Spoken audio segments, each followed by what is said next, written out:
I was a teacher for 17 years, but I couldn't read or write. John Corcoran grew up in New Mexico in the U.S. during the 1940s and 50s.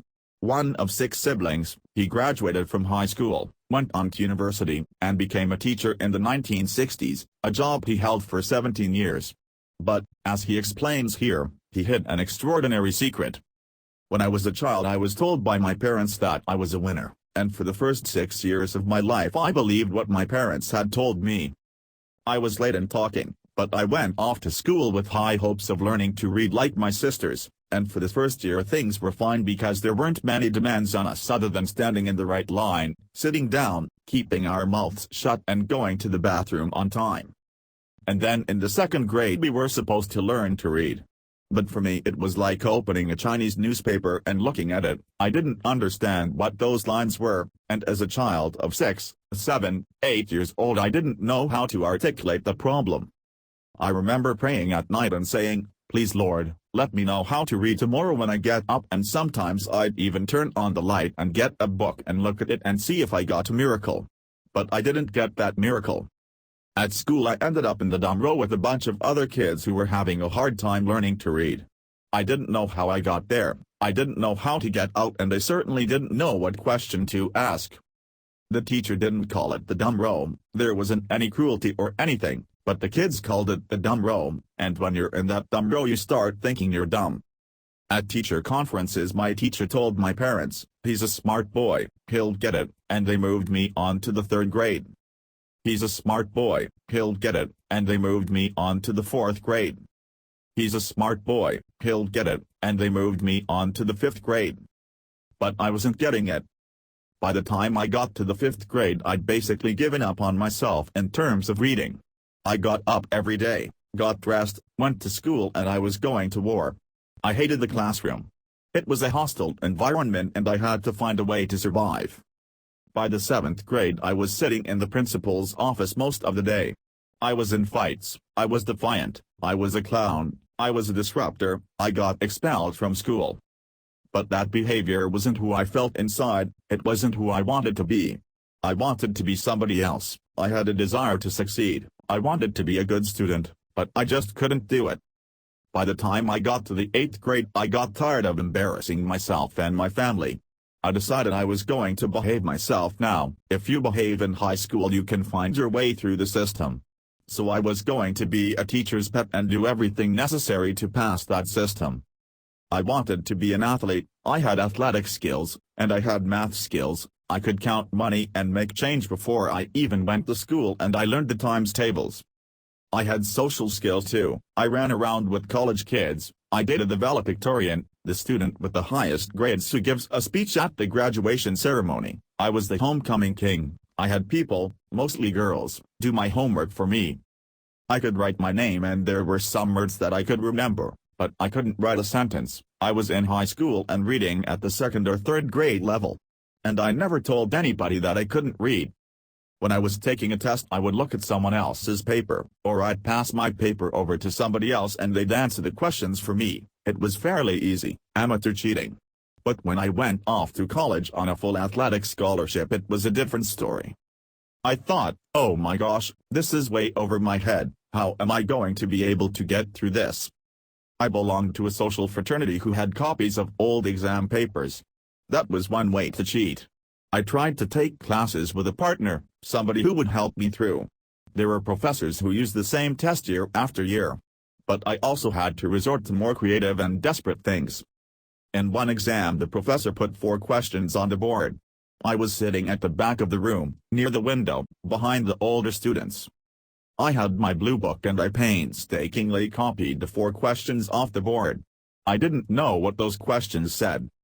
I had arranged for a friend of mine to be outside the window. He was probably the smartest kid in school, but he was also shy and he'd asked me to fix him up with a girl by the name of Mary who he wanted to go to the spring formal dance with. I passed my blue book out the window to him and he answered the questions for me. I had another blue exam book underneath my shirt and I took it out and pretended I was writing in it. I was praying that my friend was going to be able to get my book back to me and that he was going to get the right answers. I was so desperate. I needed to pass courses. I was at risk. There was another exam that I couldn't figure out how I was going to pass. One night I went by the professor's office about midnight. He wasn't there. I opened the window with a knife and I went in like a cat burglar. I'd crossed the line now. I wasn't just a student that was cheating, I was a criminal. I went inside and I looked around for the exam. It had to be in his office but I couldn't find it. There was a file cabinet that was locked, it had to be in the file cabinet. I did the same thing 2 or 3 nights in a row looking for that exam but I still couldn't find it. So one night, about 1 o'clock in the morning, I brought 3 of my friends with me and we went to the office. We carried out a 4-drawer file cabinet, put it in a vehicle, and took it off campus to a college apartment. I had arranged for a locksmith to come. I put my suit and tie on. I was pretending to be a young businessman who was leaving for Los Angeles the next day and the locksmith was saving my job by opening it. He opened it, gave me a key, and sure enough, to my great relief there were more than 40 copies of the exam, a multiple-choice paper, in the top drawer of the file cabinet. I took 1 copy back to my dormitory, where a smart classmate made a cheat sheet with all the correct answers. We carried the file cabinet back and at 5 o'clock in the morning I was walking up to my room and thinking, mission impossible accomplished, and I was feeling pretty good that I was so clever. But then I walked up the stairs, lay down in my bed and started weeping like a baby. Why didn't I ask for help? Because I didn't believe there was anybody out there who could teach me to read. This was my secret and I guarded that secret. My teachers and my parents told me that people with college degrees get better jobs, they have better lives, and so that's what I believed. My motivation was to just get that piece of paper. Maybe by osmosis, maybe by prayer, maybe by a miracle I would one day learn to read. So I graduated from college, and when I graduated there was a teacher's shortage and I was offered a job. It was the most illogical thing you can imagine. I got out of the lion's cage and then I got back in to taunt the lion again. Why did I go into teaching? Looking back it was crazy that I would do that. But I'd been through high school and college without getting caught, so being a teacher seemed a good place to hide. Nobody suspects a teacher of not knowing how to read. I taught a lot of different things. I was an athletics coach. I taught social studies. I taught typing. I could copy type at 65 words a minute but I didn't know what I was typing. I never wrote on a blackboard and there was no printed word in my classroom. We watched a lot of films and had a lot of discussions. I remember how fearful I was. I couldn't even take the role. I had to ask the students to pronounce their names so I could hear their names. And I always had 2 or 3 students who I identified early, the ones who could read and write best in the classroom, to help me. They were my teaching aides. They didn't suspect at all. You don't suspect the teacher. One of my biggest fears was faculty meetings. We had them once a week and if the teachers were brainstorming the principal would call on somebody to get those ideas onto the board. I lived in fear that he would call on me. Every week I was terrified, but I had a backup plan. If he had called on me I was going to get out of my chair and take 2 steps, grab my chest, drop to the floor and hope they called 911. Whatever it took not to get caught, and I never got caught. Sometimes I felt like a good teacher, because I worked hard at it and I really cared about what I was doing, but I wasn't. It was wrong. I didn't belong in the classroom, I was trespassing. I wasn't supposed to be there and sometimes what I was doing made me physically sick, but I was trapped, I couldn't tell anybody. I got married while I was a teacher. Getting married is a sacrament. It's a commitment to be truthful with another person and this was the first time I thought, okay, I'm going to trust this person, I'm going to tell her. I practiced in front of the mirror, Kathy, I can read. Kathy, I can read. And one evening we were sitting on the couch and I said, Kathy, I can read. But she didn't really understand what I was saying. She thought I was saying that I didn't read much. You know, love is blind and deaf. So we got married and we had a child and years later it really came home to her. I was reading to our 3-year-old daughter. We read to her routinely, but I wasn't really reading, I was making the stories up, stories that I knew, like Goldilocks and the 3 Bears, I just added drama to them. But this was a new book, Rumpelstiltskin, and my daughter said, "You're not reading it like Mama." My wife heard me trying to read from a child's book and that was the first time that it dawned on her. I had been asking her to do all this writing for me, helping me write things for school, and then she finally realized how deep and severe this was. But nothing was said, there was no confrontation, she just carried on helping me get by. It didn't relieve anything because in my gut I felt dumb and I felt like a fake. I was deceitful. I was teaching my students to be seekers of truth and I was the biggest liar in the room. The relief only came when I finally learned to read. I taught high school from 1961 to 1978. 8 years after I quit my teaching job, something finally changed.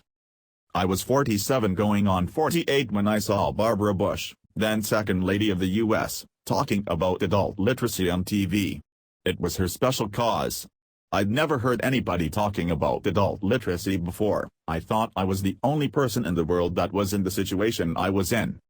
I was at this desperate spot in my life.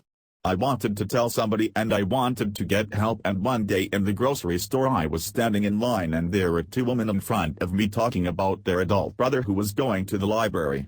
He was learning to read and they were just full of joy and I couldn't believe it. So one Friday afternoon in my pinstripe suit I walked into the library and asked to see the director of the literacy program, and I sat down with her and I told her I couldn't read. That was the second person in my adult life that I had ever told. I had a volunteer tutor. She was 65 years old. She wasn't a teacher, she was just somebody who loved to read and didn't think anybody should go through life without knowing how to. One of the things that she had me do in the early stages was to try to write because I had all these thoughts in my mind and I'd never written a sentence. The first thing that I wrote was a poem about my feelings. One of the things about poetry is that you don't have to know what a complete sentence is, and you don't have to write in complete sentences. She got me to about 6th grade level reading. I thought I died and gone to heaven. But it took me about 7 years to feel like I was a literate person. I cried, and I cried after I started learning to read. There was a lot of pain and a lot of frustration, but it filled a big hole in my soul. Adults who can't read are suspended in their childhoods, emotionally, psychologically, academically, spiritually. We haven't grown up yet. I was encouraged to tell my story by my tutor to motivate others and promote literacy, but I said, no way. I've lived in this community for 17 years, my children are here, my wife is here, she's a professional, my parents are here, I'm not going to tell this story. Eventually I decided I would. It was an embarrassing secret and it was a shame-based secret, so it was a big decision. It wasn't easy, but once I'd made up my mind I was going to tell the story, I told it all across America. I spoke to anybody that would listen. I guarded this secret for decades and then I blasted it to the world. I was on Larry King, I was on the ABC News magazine show 2020, I was on Oprah. It was uncomfortable for people to hear the story of the teacher who couldn't read. Some people said it was impossible and that I was making the whole story up. But I want people to know there is hope, there is a solution. We are not dumb, we can learn to read, it's never too late. Unfortunately, we are still pushing children and teens through school without teaching them basic reading and writing skills. But we can break the cycle of failure if instead of blaming teachers we make sure they are properly trained. For 48 years I was in the dark. But I finally got the monkey off my back, I finally buried the ghost of my past.